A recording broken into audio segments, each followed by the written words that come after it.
기대해 나에게 주신 하루를 때론 피곤하고 일어나기 싫고 널 깨우는 알람 소리에 짜증도 나겠지만 안녕하세요. 오늘도 푸른 말씀 임세휘 목사입니다. 반갑습니다. 주무시지 않고 나를 지키셨네. 오늘을 나에게 주셨네. 새 말씀 안에 주가 주신 사랑과 은혜와 능 하나님께서 우리에게 주시는 말씀 출애굽기 15장 17절로 19절까지 말씀입니다. 주께서 백성을 인도하사 그들을 주의 기업의 산에 심으시리이다. 여호와여, 이는 주의 처소를 삼으시려고 예비하신 것이라. 주여, 이것이 주의 손으로 세우신 성소로소이다. 여호와께서 영원 무궁하도록 다스리시도다 하였더라. 바로의 말과 병거와 마병이 함께 바다에 들어가매 여호와께서 바닷물을 그들 위에 되돌려 흐르게 하셨으나 이스라엘 자손은 바다 가운데서 마른 땅으로 지나간지라. 아멘. 오늘 본문은 모세의 노래 또는 미리암의 노래라고 할 수 있습니다. 지금 모세와 미리암을 비롯한 온 이스라엘 백성들은요, 하나님을 향한 감사와 찬양을 하지 않고는 그 기쁨을 견디지 못할 정도로 너무나 행복하고 너무나 감격스러운 상황입니다. 지금 어떤 상황이 있습니까? 이스라엘 백성들이 애굽으로부터 탈출해서 홍해를 건너는데 뒤에는 바로의 군대가 그들을 바짝 뒤쫓아오고 있었습니다. 잡히면 목숨을 부지하기 어려운 상황이었습니다. 목숨이 위태위태한 상황이었던 거죠. 그런 상황에서 하나님께서 이스라엘 백성들을 지키시고 또 이스라엘 백성들을 위협하던 바로의 군대는 큰 기적으로 수정시키시는 은혜를 베풀었습니다.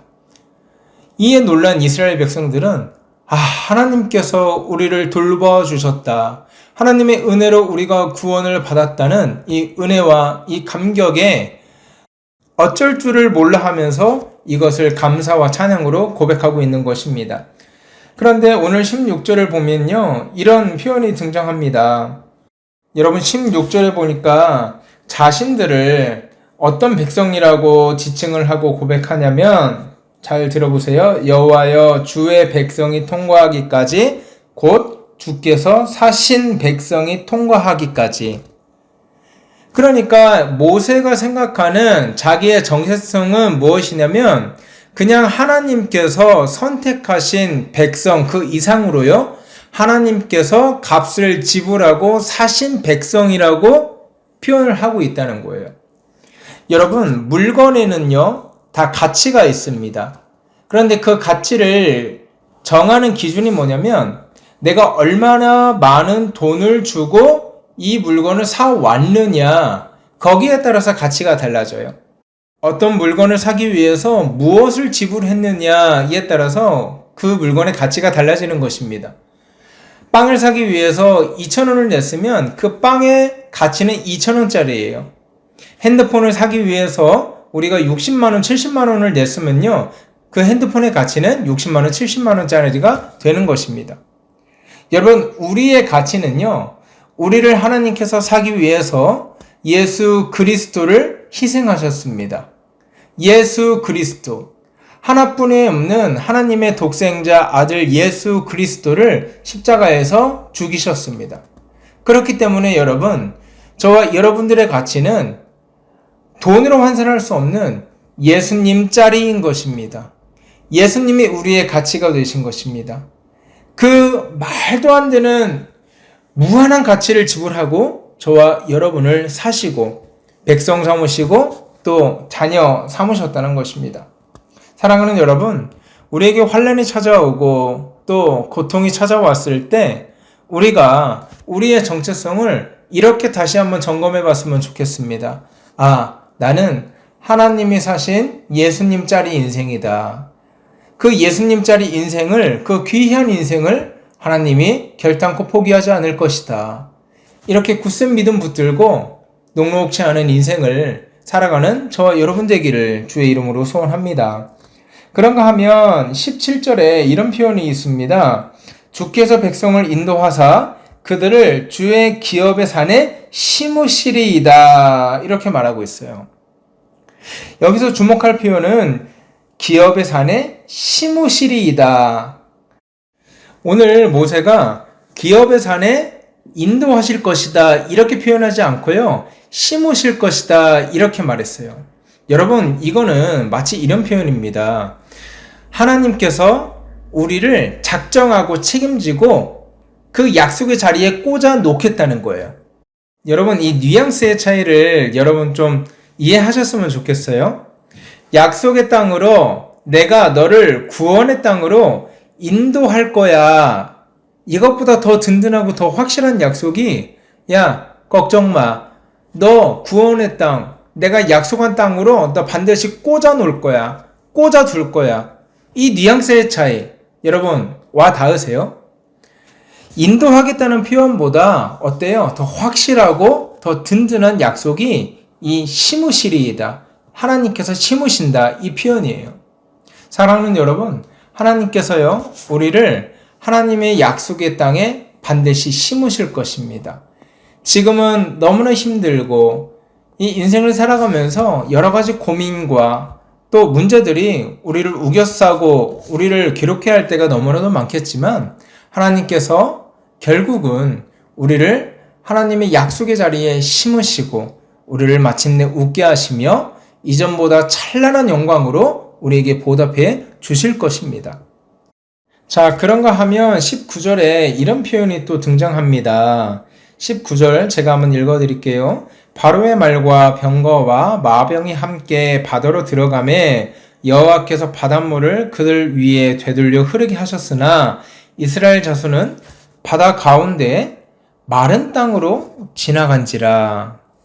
여러분, 저는 이 출애굽 기사를 볼 때 가장 은혜가 되는 이 본문, 이 단어가 뭔지 아세요? 홍해를 갈라주셨다는 것, 이거 너무 은혜돼요. 그쵸? 하나님이 그리고 또 홍해를 다시 합쳐지게 함으로써 대적과 원수들을 심판하셨다는 것도 너무 큰 은혜가 됩니다. 하지만 저에게 가장 큰 은혜가 되는 것은 뭐냐면 하나님께서 이스라엘 백성들에게 내어주신 땅이요, 마른 땅이었다는 것입니다. 여러분 한번 상상해 보십시오. 홍해를 열어주시고 또 그 길을 내어주셔서 이들이 길 사이로 도망가야 되는데 이게 원래대로라면 바다에 잠겨있는 땅이니까 어떤 땅이어야 돼요? 진흙투성이어야 정상 아닙니까? 물이 덜 빠져서 좀 갯벌처럼 발도 푹푹 빠지고 통행이 힘들어야 정상 아니냐고요. 그런데 하나님께서 이스라엘 백성들에게 내어주신 땅이 어땠다고요? 젖은 땅이 아니라 진흙 땅이 아니라 마른 땅이었다. 저는 이 본문을 볼 때마다 하나님이 이렇게 섬세하신 분이구나. 이렇게 인자하신 분이구나. 구원을 해주시고 목숨을 부지하게 해주시는 것만 해도 너무나 감사할 일인데 그 걸음까지 마른 땅을 준비하시고 그 걸음걸이 하나하나까지 세심하게 돌아보시는 하나님, 그 하나님이 우리의 아빠가 되신다는 거예요. 사랑하는 여러분, 이제 말씀을 마치려 합니다. 하나님은요, 우리를 그저 구원해 놓고 우리가 살아가는 삶의 현장과 현실적인 문제에서는 얼굴을 돌려버리는 그런 신이 아닙니다. 하나님께서는요, 우리를 구원해 주실 뿐만 아니라 우리가 구원의 서정에 그 삶의 순간순간마다 만나는 어려움과 우리의 고난과 우리의 아픔들에 항상 귀 기울이시고 언제나 마른 땅을 내어주길 원하시는 분이 우리 하나님이라는 것입니다. 사랑하는 여러분, 오늘 이 아침 또 하루 살아가실 때 하나님, 이스라엘 백성들에게 구원뿐만 아니라 마른 땅을 내어주신 하나님, 오늘 내 삶의 순간순간마다 하나님의 도우심과 하나님의 허락하시는 마른 땅을 내가 깨닫고 인식하며 살아갈 수 있도록 도와주십시오. 그 사랑과 그 섬세하심을 내가 느끼면서 살아갈 수 있도록 나에게 은혜 베풀어 주시옵소서 그렇게 기도하고요. 오늘 하루 승리하며 살아가는 저와 여러분 되기를 주의 이름으로 소원합니다. 함께 기도하겠습니다.